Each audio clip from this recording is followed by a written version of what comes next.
un hombre que causó el pánico hacia el norte del Chile. Yo les presento el día de hoy el caso de Julio Pérez Silva, el psicópata de Alto Hospicio. Hola chicos y chicas, bienvenidos a mi canal de YouTube. Yo soy Santiago Barrios, gracias una vez más por encontrarse en este momento. Simplemente quiero darles un agradecimiento total por todo el apoyo que me dan, chicos.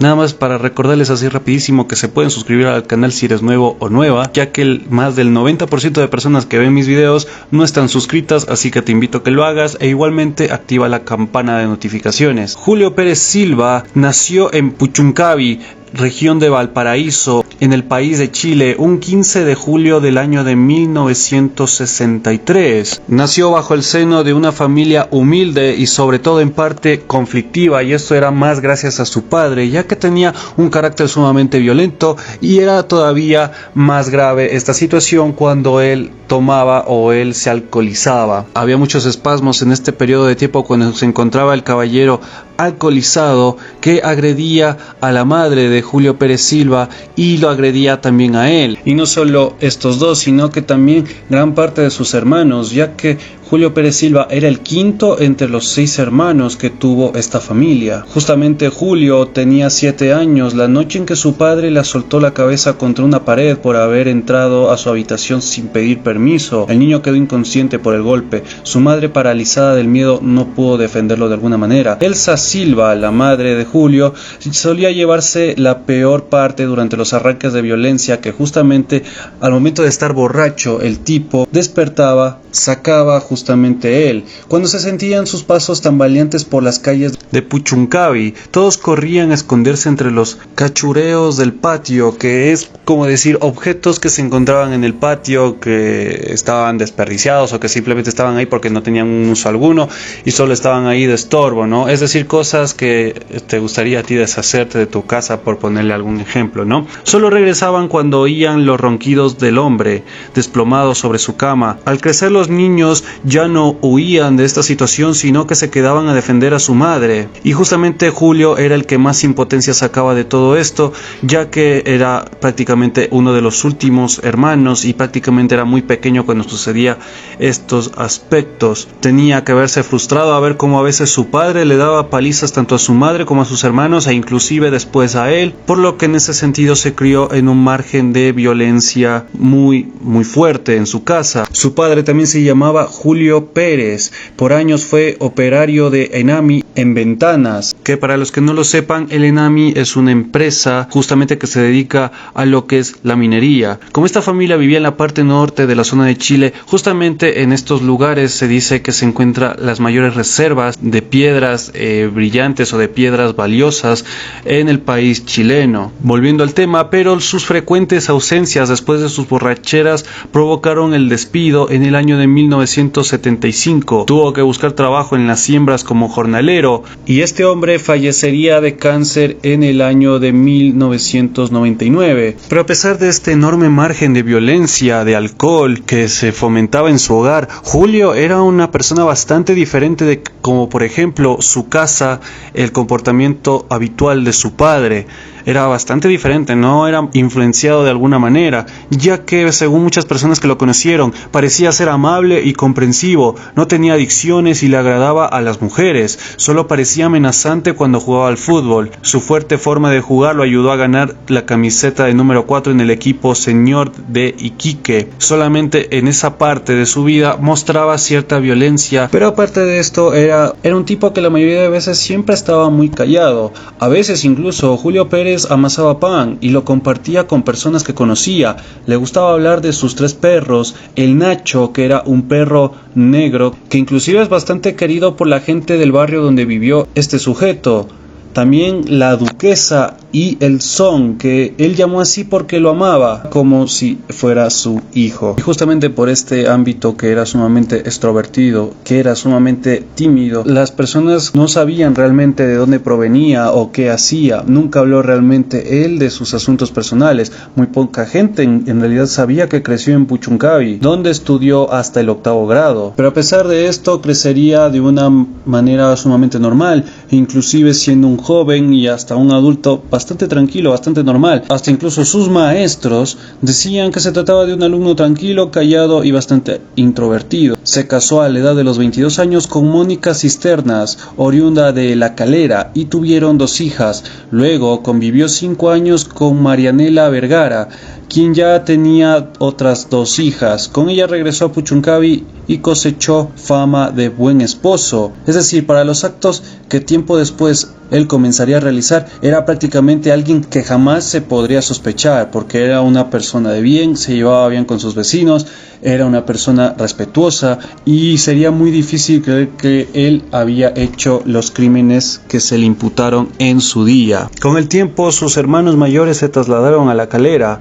En una de sus visitas conoció justamente a su primera esposa, Mónica Cisterna. Estuvieron como novios durante 4 años y se casaron cuando ella se embarazó de su primera hija. Hoy en día él reconoce que no se sentía enamorado y que solo se acordaba de ella cuando la visitaba. Vivieron un tiempo allegados en Puchuncaví con los niños. Pérez dice que tuvo problemas con la hija mayor, Jacqueline, que era muy distanciada o inclusive tendía a tener ataques de violencia ella de vez en cuando. Sin embargo, una vez Jacqueline aseguró que él intentó violarla. Pérez reconoce que la misma acusación hicieron 3 vecinos suyos en el año de 1995. Tuvo que enfrentarlos en la oficina de un abogado de la municipalidad. El hecho es que justo después de eso, tras 5 años de convivencia, dejó la casa y partió a buscar trabajo hacia el norte. Y en una fiesta se encontraría con Nancy Boero, una empleada municipal de 14 años mayor que él y con 6 hijos grandes. Nancy es alta, morena, atractiva y cariñosa.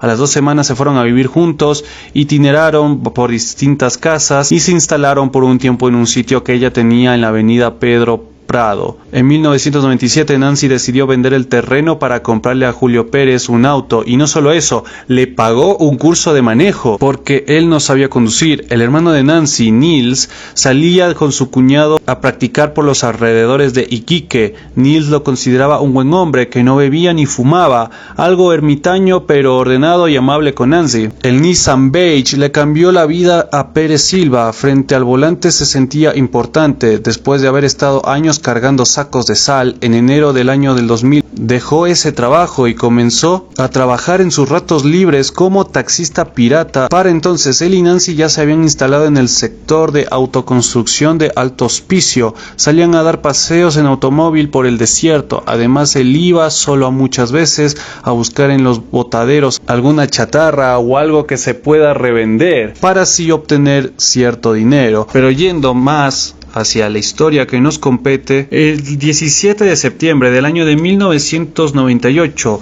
Pérez recorría en su auto la costanera de Iquique cuando se encontró con Graciela Saravia, de tan solo 17 años. Dice que se detuvo junto a la joven y le ofreció dinero para que se acostaran. Según él, Graciela aceptó y todo iba bien, hasta que en el relato de Pérez se dio cuenta de que ella quería robarle. Furioso, le amarró las manos, la bajó a la playa, la lanzó contra la arena y empezó a golpearla una y otra vez con una piedra que encontró en ese lugar. La golpeó hasta que Graciela dejó de moverse. No sabe si alguien lo vio, al menos él no lo recuerda. Es el primer crimen de Pérez Silva que se ha logrado comprobar. Junto al cuerpo de Graciela se encontró una medalla con la inscripción de la U, que hace unas semanas fue reconocida por Nancy Boero como la misma que ella le había regalado a su conviviente y que él no supo dónde lo había perdido. Además, cuando Graciela fue hallada, los peritos del Servicio Médico Legal guardaron una muestra del semen encontrado en su cuerpo. 3 años después, los expertos pudieron verificar que el ADN de ese fluido era idéntico al de Pérez Silva. Algo particular distingue a la muerte de Graciela Saravia de las demás. Su autor nunca volvió a arriesgarse de la misma forma. Varios pescadores lo vieron estacionar su auto junto a la playa y bajar el cuerpo de una mujer hacia las rocas. Ni siquiera se molestó en ocultarla. No volvió a cometer los mismos errores. Más de un año después, el 24 de noviembre del año del 99, detuvo su automóvil junto a Macarena Sánchez. Poco antes de las 8 de la mañana, con voz amable le ofreció llevarla al liceo, es decir, al colegio, ¿no? Mientras abría la puerta del copiloto. Macarena tenía 13 años, se sentó junto a Pérez Silva y cerró la puerta. El hombre a su lado sacó un cuchillo con una hoja de 10 centímetros y se la puso frente a los ojos, diciéndole: «Desvístete». La llevó a un cementerio de automóviles entre los cerros, la violó, le ordenó vestirse y la obligó a bajar del auto. Le amarró las manos con los cordones de sus zapatos, la hizo caminar hasta el borde del pique Huantajaya y una vez allí simplemente la empujó. Macarena no solo estaba viva, sino que además tenía conciencia cuando cayó por el túnel de 220 metros de profundidad. Pérez dice que luego de eso no escuchó ningún grito, supuso que ella había muerto al golpearse contra el fondo. Él se dio media vuelta, subió a su auto y se fue a su casa. Eran las 10 de la mañana, tenía el resto del día para eliminar cualquier huella del crimen. Nancy regresaría recién al anochecer, se bañó, lavó su ropa y cambió la funda del asiento trasero del auto, nada que pudiera extrañar a su mujer, acostumbrada a este hombre extremadamente limpio y meticuloso. Pocos días después, Pérez llegó a La Calera a pasar el fin de año con sus hermanos. Mónica Cisternas y sus hijas estaban en la ciudad, en casa de Nelly Cisternas, tía de las niñas. Pérez pidió verlas, estuvieron juntos algunos minutos, fue el primer encuentro en 10 años. A su regreso al norte, el 21 de febrero del año del 2000, Pérez conducía su auto por la carretera que atraviesa Alto Hospicio, cuando vio a una joven de jeans que caminaba por la vereda polvorienta. Se detuvo a su lado y le preguntó a dónde iba. «A Pozo Almonte», le dijo Sara Gómez. Le ofreció llevarla y ella subió. Pérez se desvió hacia un vertedero, le agarró un brazo y trató de amarrarle las manos. Sara consiguió abrir la puerta y salió corriendo. En el camino tropezó y se cayó. Pérez recogió un palo grueso desde el suelo y la golpeó en la nuca. Al verla inmóvil, le lanzó basura encima y regresó a su casa. Solo 2 días después, el 23 de febrero del mismo año, encontró a Angélica Lai, de 23 años, esperando un autobús hacia Iquique. Pérez volvió a hacerse el amable. Angélica terminó amarrada de manos, boca abajo en el suelo y con la nuca aplastada por una piedra de 5 kilos en medio de la pampa.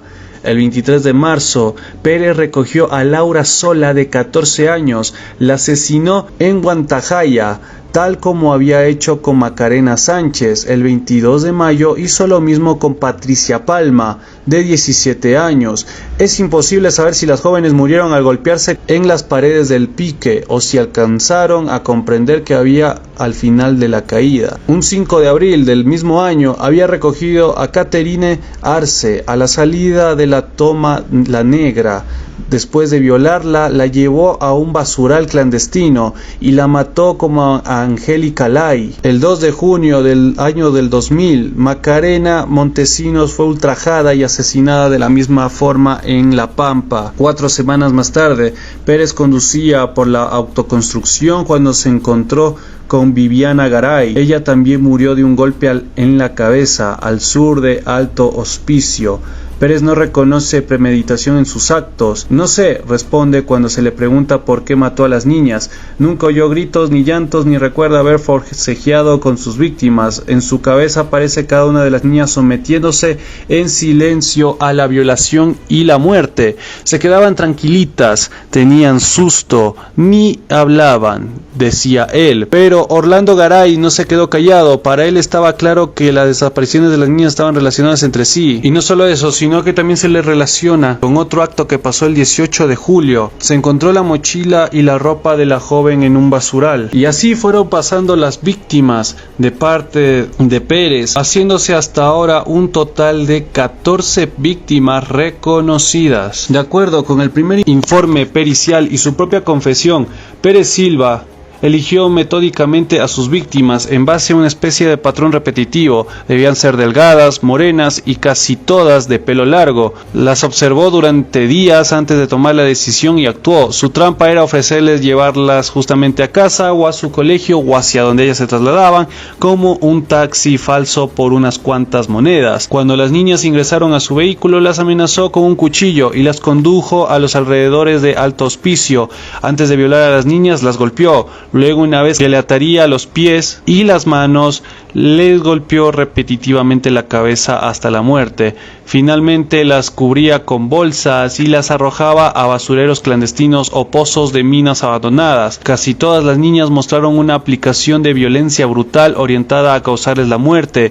De hecho, muchos cuerpos exhibieron su cráneo dañado, así como fracturas de costillas. Por otro lado, sus extremidades solo presentaban lesiones de menor gravedad, en su mayoría provocadas por ataduras. Esta es la lista que se conoce hasta el día de hoy sobre de quienes asesinó justamente el que fue renombrado como el psicópata de alto hospicio: Viviana Garay, de 16 años, Caterine Arce, de 16 años, Patricia Palma, de 17 años, Macarena Montesinos, de 15 años, Macarena Sánchez, de 14 años, Laura Sola, de 15 años, Gisela Melgarejo, de 36 años, Angélica Palape, de 45 años, Daisy Castro, de 16, Sara Gómez, de 18, Graciela Sarabia, de 18, Ornella Linares, de 16, Angélica Lai, de 24, Ivone Carrillo, de 15 años. Cronológicamente yo lo dije de manera al revés, o sea, Viviana Garay fue la última muerte e Ivone Carrillo fue la primera. No hay evidencia ni confesión de que Pérez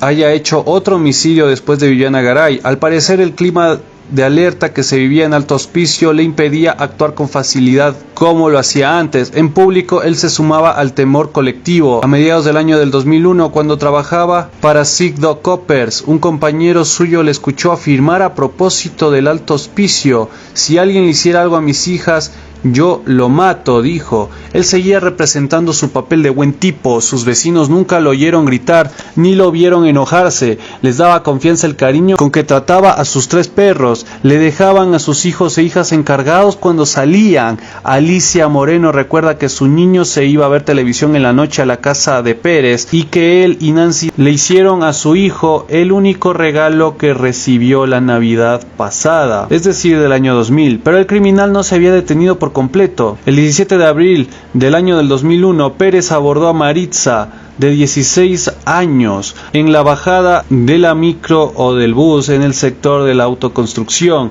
Era de noche y no había alumbrado público, así es que la joven no pudo ver al hombre que la sujetó por la espalda y la amenazó con un cuchillo. La adolescente fue ultrajada y regresó caminando a su casa. Sus padres la llevaron al hospital de Iquique, donde se le extrajeron muestras de semen, donde los análisis mostraron la identidad del agresor. Maritza no estuvo segura hasta que en un careo escuchó a Pérez hablar y de inmediato reconoció su voz. El 4 de octubre, sin embargo, el asesino aún circulaba por las calles de Alto Hospicio sin despertar sospechas. Faltaba poco para las 8 de la mañana cuando divisó la melena castaña de Bárbara N., quien caminaba hacia el anexo del colegio Eleuterio Ramírez.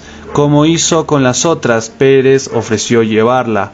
Luego de violarla, le ordenó vestirse, la sentó a su lado y siguió camino hacia el desierto.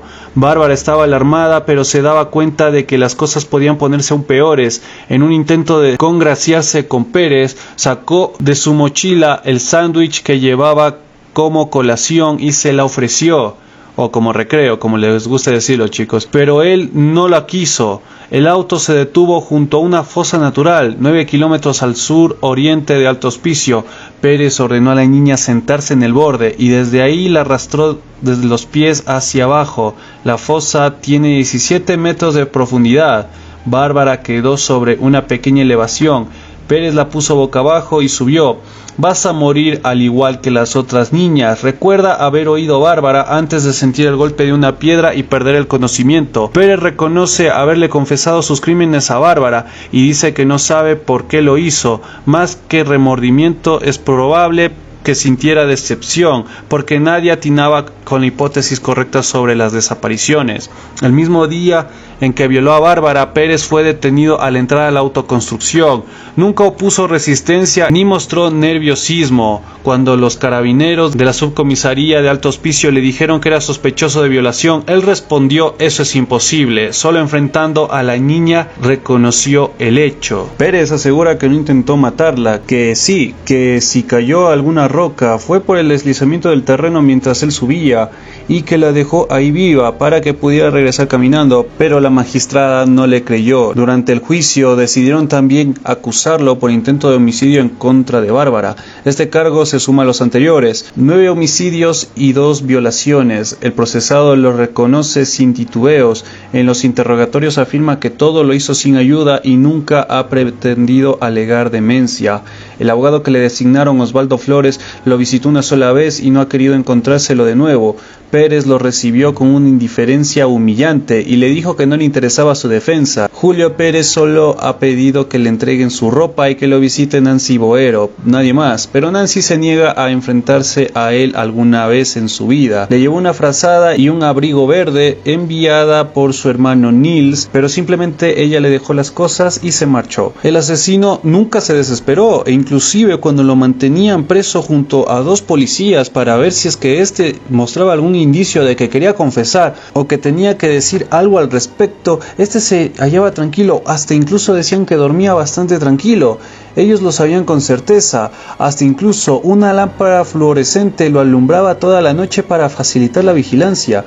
Por más que lo observaran, sus guardianes no hallaban gesto alguno para que delate sus crímenes. Tiempo después, durante el juicio, también se encontró el resto de cuerpos que justamente se los vinculó con él, haciendo un total de 14 homicidios a los cuales se le culpaban, 2 violaciones y un frustrado intento de asesinato. Como lo dije hace unos instantes atrás, su voz fue reconocida por Maritza Díaz y la prueba de ADN fue completamente contundente. Finalmente, el 26 de febrero del año del 2004 fue declarado culpable y condenado a 40 años de prisión, que tendría que cumplir en la cárcel de alta seguridad de Arica. La defensa apeló, pero la corte no estuvo de acuerdo y finalmente fue condenado a cadena perpetua, que equivale a los 40 años ininterrumpidos sin beneficios, que es el máximo según la ley chilena. El 19 de enero del 2005, Julio Pérez Silva casi muere. Se ahorcó con un cordón de zapato enrollado al cuello y usó un cepillo de dientes para apretar el nudo.